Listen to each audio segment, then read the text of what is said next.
அமீரக உறவுகள் அனைவருக்கும் துட்டு மார்க்கெட் யூடியூப் சேனலின் அன்பு வணக்கங்கள்.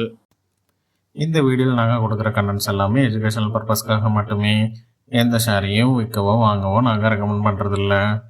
எங்களை துட்டு மார்க்கெட் யூடியூப் சேனலை சப்ஸ்கிரைப் பண்ணி எங்களுக்கு ஆதரவு தர்ற உங்கள் ஒவ்வொருத்தருக்கும் எங்கள்கிட்ட மனமார்ந்த நன்றிகள். இன்றைக்கி ஆகஸ்ட் 10 யுஏஇ ஷேர் மார்க்கெட்டில் நடந்த சில முக்கியமான ஈவெண்ட்ஸ் அண்ட் அப்டேட்ஸ் என்னென்னு பார்க்கலாம். இன்றைக்கி வர்த்தக நேர முடிவில் அபுதாபி செக்யூரிட்டிஸ் எக்ஸ்சேஞ்ச் 10 புள்ளிகள் சரிவடைந்து 10,084 புள்ளிகளில் முடிவடைஞ்சிருக்கு. துபாய் ஃபைனான்ஷியல் மார்க்கெட் 43 புள்ளிகள் சரிவடைந்து 5,901 புள்ளிகளில் முடிவடைஞ்சிருக்கு. சில கம்பெனிஸுடைய முக்கியமான ஈவெண்ட்ஸ் அண்ட் அப்டேட்ஸ் என்னென்னு பார்க்கலாம். இன்றைக்கி ஓவராலாக கல்ஃப் மார்க்கெட்ஸ் ஒரு காஷியஸாகவே ட்ரேட் ஆகிட்டு இருந்தது. முடியும் போது மார்க்கெட் நெகட்டிவில் தான் முடிவடைஞ்சது. மெயினாக இன்றைக்கி ஒரு ஆப்டிமிசம் இருந்தது. இதுக்கு முன்னாடி ஸ்ட்ரைட் ஆஃப் ஹார்மஸ் ஓப்பன் ஆகிறதுக்கான சான்சஸ் இருக்குதுன்னு சொல்லி. ஆனால் ஈரான் அவங்களுடைய டிமாண்ட்ஸ் அதிகரிச்சிருக்காங்க. யூஎஸ் சில கன்செஷன் கொடுக்கணும். அது மட்டும் இல்லாமல் அவங்களுக்கு ஸ்ட்ரைக் பண்ண அவங்களோட டெரிட்டரிக்கு காம்பன்சேஷன்லாம் கொடுக்கணும்னு சொல்லி அவங்களுடைய டிமாண்ட்ஸ் அதிகரிச்சிருக்கிறதுனால இந்த ஸ்ட்ரைட் ஆஃப் ஹார்மஸ் ஓப்பன் ஆகிறதுக்கான ஆப்டிமிசம் கொஞ்சம் கொஞ்சமாக குறைஞ்சிட்டு வருது. அது மட்டும் இல்லாமல் நேற்று சவுதி அராம்காவுடைய ஜாசன் ரிஃபைனரியை ஹூதீஸ் அட்டாக் பண்ணியிருக்கிறதா சொல்லியிருக்காங்க. அது ஒரு காரணம். ஆயில் ப்ரைஸஸ் மறுபடியும் மீண்டும் அதிகரிச்சிருக்குது.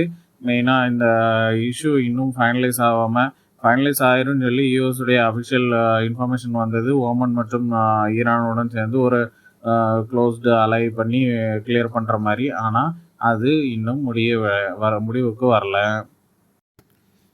துபாயை சேர்ந்த எமிரேட்ஸ் என்பிடி மற்றும் துபாய் ஃபியூச்சர் டிஸ்ட்ரிக்ட் ஃபண்ட் ஒரு பார்ட்னர்ஷிப்பில் வந்திருக்காங்க. இந்த ஸ்ட்ராட்டஜிக் பார்ட்னர்ஷிப் எதுக்காகன்னா ஃபின்டெக் மற்றும் ஏஐ இன்னோவேஷனை என்ஹான்ஸ் பண்ணி கஸ்டமர் எக்ஸ்பீரியன்ஸை இன்னும் ஒரு அடுத்த கட்டத்துக்கு கொண்டு போகிறதுக்கான ஒரு பார்ட்னர்ஷிப்பில் வந்திருக்காங்க.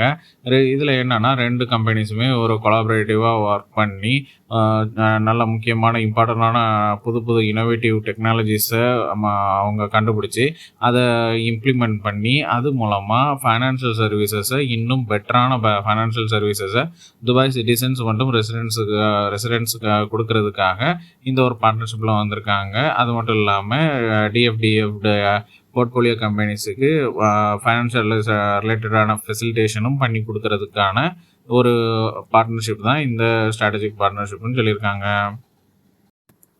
யுஏஇயுடைய வேலைக்கு ஆள் சேர்க்கும் ஒரு வேகம் இந்த வருஷம் ஆரம்பத்தில் இருந்த வாலட்டிலிட்டியோட அதிகரிச்சிருக்கிறதா ஒரு ரிப்போர்ட் வெளியே வந்திருக்கு. லிங்க்டின் இந்த வருஷத்துக்கான யுஏஇ எக்கனாமிக் கிராப் ரிப்போர்ட் 2026 வெளியிட்டிருக்காங்க. இது யுஏஇ லிங்க்டின் மற்றும் UAE ministry of foreign trade ரெண்டும் சேர்ந்து ஒரு பார்ட்னர்ஷிப்பில் வெளியிட்டிருக்காங்க. இந்த ரிப்போர்ட்டில் 2026 ஜூனுக்கான ரிப்போர்ட்டில் இந்த ஒரு வித்தியாசம் தெரிஞ்சிருக்கு. இந்த வருஷம் ஆரம்பத்தை விட இந்த ஜூன் மாதத்துலேருந்து ஒரு ஆள் சேர்க்கிறதுல ஒரு ரெக்கவரி வந்திருக்கிறதா சொல்லியிருக்காங்க. அது மட்டும் இல்லாமல் இந்த ஆள் சேர்ப்பில் மெயினாக லிங்க்டின்ல இருக்கிற அதிகப்படியான நபர்களில் 21.4% ஆப்ரேஷன்ஸ் ரிலேட்டடான ஆட்கள் தான் இருக்காங்க. அதுக்கு அப்புறம் சேல்ஸில் 11% இருக்காங்க. அப்புறம் பிஸ்னஸ் டெவலப்மெண்ட்டில் 9.1% இருக்கிறதா சொல்லியிருக்காங்க. அது மட்டும் இல்லாமல் இந்த 2015 2025 லீடர்ஷிப் பொசிஷன்ஸில் இருந்த விமனுடைய எண்ணிக்கை 18.8% 21.9% அதிகரிச்சிருக்கிறது தான் அந்த ஒரு ரிப்போர்ட்டில் வெளியிட்டிருக்காங்க. அட்னா கேஸ் அவங்களுடைய ஃபைனான்ஷியல் இயர் 2026க்கான ஃபர்ஸ்ட் குவார்ட்டர் மற்றும் ஃபர்ஸ்ட் ஹாஃபுக்கான ரிசல்ட்ஸ் வெளியிட்டிருக்காங்க. அவங்களுடைய செகண்ட் குவார்ட்டருக்கான ரிசல்ட்டில் அவங்களுடைய நெட் ப்ராஃபிட் 52% வீழ்ச்சி அடைந்து $665 மில்லியன் இருக்குது. இது ஒரு வருஷத்துக்கு முன்னாடி இதே குவார்ட்டரில் $1.39 பில்லியன் இருந்திருக்கு. இது அவங்களுடைய கைடன்ஸ் என்ன கொடுத்துருந்தாங்கன்னா $400 மில்லியன் $600 மில்லியன் தான் நெட் ப்ராஃபிட் இருக்குன்னு சொல்லி. ஆனால் அந்த கைடன்ஸை பீட் பண்ணி $665 மில்லியன் வந்திருக்கு.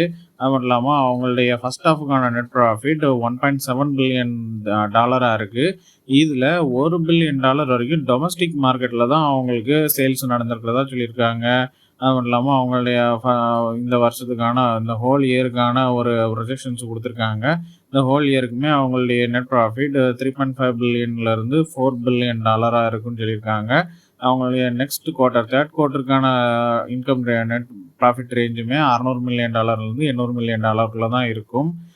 இது வந்து ஒரு வருஷத்துக்கு முன்னாடி என்னவா இருந்ததுன்னா $1.4 பில்லியன் இருந்தது தேர்ட் குவார்ட்டருக்கு மட்டுமே. போன 2025ல் ஃபுல் இயருக்கான நெட் இன்கம் $5.2 பில்லியன் இருந்திருக்கு. அது மட்டும் இல்லாமல் அவங்க எக்ஸ்பென்ஷன் ப்ராசஸை வந்து கண்டினியூஸாக பண்ணிகிட்டு இருக்கிறதா சொல்லியிருக்காங்க. 2026லேருந்து 2030க்குள்ளே நிறையா டெலிவரி ஆகுறது மாதிரி $28 பில்லியன் இன்வெஸ்ட்மெண்ட் ப்ராக்ரஸ் நடந்துட்டு இருக்கிறதாகவும் சொல்லியிருக்காங்க. எமிரேட்ஸ் இன்வெஸ்ட்மெண்ட் பேங்க் அவங்களுடைய குவார்ட்டர்லி ரிசல்ட் வெளியிட்டிருக்காங்க. அவங்களுடைய குவார்ட்டர்லி ஆப்ரேட்டிங் இன்கம் 43.9 மில்லியன் கிராம்ஸாக இருக்குது. அவங்களுடைய ப்ராஃபிட் 5.8 மில்லியன் கிராம்ஸாக இருக்கிறதா சொல்லியிருக்காங்க. ராம்ஸ் சில கம்பெனிஸுக்கு பை ரேட்டிங் கொடுத்துருக்காங்க. அது என்னென்னு பார்க்கலாம். அட்னாக் டிஸ்ட்ரிபியூஷனுக்கு பை ரேட்டிங் கொடுத்துருக்காங்க. இதுலேயே current market price 4 dirhams 7 fils. இதுலேயே target price 4 dirhams 52 fils. ADNOC drilling கம்பெனிக்கு பை ரேட்டிங் கொடுத்துருக்காங்க. இதுலேயே current market price 5 dirhams 89 fils. இதுலேயே target price 6 dirhams 83 fils. Abu Dhabi போர்ட்ஸுக்கு பை ரேட்டிங் கொடுத்துருக்காங்க. இதுலேயே current market price 5 dirhams 5 fils. இதுலேயே டார்கெட் ப்ரைஸ் 7 கிராம்ஸ் 20 ஃபில்ஸ். பரூஜிக்கு பை ரேட்டிங் கொடுத்துருக்காங்க. இதுலேயே current market price 2 dirhams 41 fils. இதுலேயே target price 2 dirhams 95 fils. First Abu Dhabi பேங்குக்கு பை ரேட்டிங் கொடுத்துருக்காங்க. இதுலேயே current market price 20 dirhams 12 fils. இதுலேயே டார்கெட் ப்ரைஸ் 19 கிராம்ஸ் 50 ஃபில்ஸ். எட்டிஸ்லாட்டுக்கு பை ரேட்டிங் கொடுத்துருக்காங்க. இதுலேயே current market price 20 dirhams 70 fils. இதுலேயே target price 22 dirhams. ADNOC logistic சர்வீசஸுக்கு பை ரேட்டிங் கொடுத்துருக்காங்க. இதுலேயே current market price 6 dirhams 10 fils. இதுலேயே target price 6 dirhams 37 fils.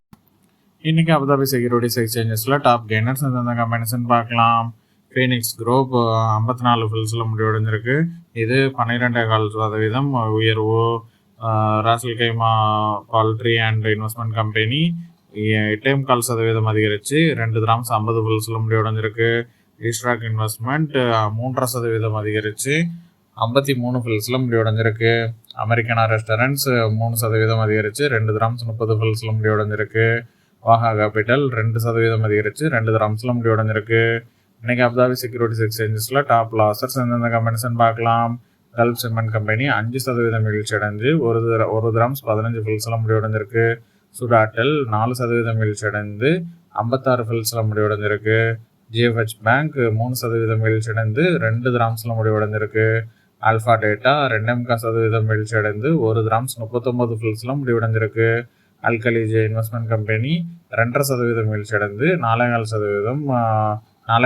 Grams 28 ஃபில்ஸில் முடிவடைஞ்சிருக்கு. இன்றைக்கி துபாய் ஃபைனான்ஷியல் மார்க்கெட்டில் டாப் கெய்னர்ஸ் எந்தெந்த கம்பெனிஸ்ன்னு பார்க்கலாம். சுகோன் டகாஃபுல் 14.4% அதிகரித்து 1 கிராம்ஸ் 48 ஃபில்ஸில் முடிவடைஞ்சிருக்கு. யுனைடெட் ஃபுட் கம்பெனி 6.5% அதிகரித்து 11 கிராம்ஸ் 70 ஃபில்ஸில் முடிவடைஞ்சிருக்கு. துபாய் ரெஃப்ரெஷ்மெண்ட் கம்பெனி 5% அதிகரித்து 33 கிராம்ஸில் முடிவடைஞ்சிருக்கு. மஸ்ட்ரக் பேங்க் 5% அதிகரித்து 273 கிராம்ஸில் முடிவடைஞ்சிருக்கு. எமிரேட்ஸ் சென்ட்ரல் கூலிங் சிஸ்டம் 4% அதிகரித்து 1 கிராம்ஸ் 56 ஃபில்ஸில் முடிவடைஞ்சிருக்கு. இன்றைக்கி துபாய் ஃபைனான்ஷியல் மார்க்கெட்டில் டாப் லாசர்ஸ் எந்தெந்த கம்பெனிஸ்ன்னு பார்க்கலாம். Dubai national insurance and reinsurance company 4.4% வீழ்ச்சி அடைந்து 2 கிராம்ஸ் 98 ஃபில்ஸில் முடிவடைஞ்சிருக்கு. கமர்ஷியல் பேங்க் ஆஃப் துபாய் 4% வீழ்ச்சி அடைந்து 9 கிராம்ஸ் 42 ஃபில்ஸில் முடிவடைஞ்சிருக்கு.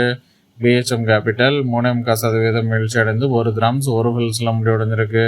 அமலாக் ஃபைனான்ஸ் 3.4% வீழ்ச்சி அடைந்து 1 கிராம்ஸ் 20 ஃபில்ஸில் முடிவடைஞ்சிருக்கு. எம்ஆர் ப்ராப்பர்ட்டிஸ் 2.4% வீழ்ச்சி அடைந்து 11 கிராம்ஸ் 20 ஃபில்ஸில் முடிவடைஞ்சிருக்கு. அவ்வளோதாங்க என்னுடைய கண்கள் கட்டிய சில முக்கியமான ஷேர் மார்க்கெட் ரிலேட்டடான அப்டேட்ஸ். இந்த வீடியோ உங்களுக்கு பிடிச்சிருந்தா எங்களுடைய தொட்டு மார்க்கெட் யூடியூப் சேனலை சப்ஸ்கிரைப் பண்ணுங்கள். உங்களுடைய ஃப்ரெண்ட்ஸ் அண்ட் ஃபேமிலிஸுக்கு ஷேர் பண்ணுங்கள்.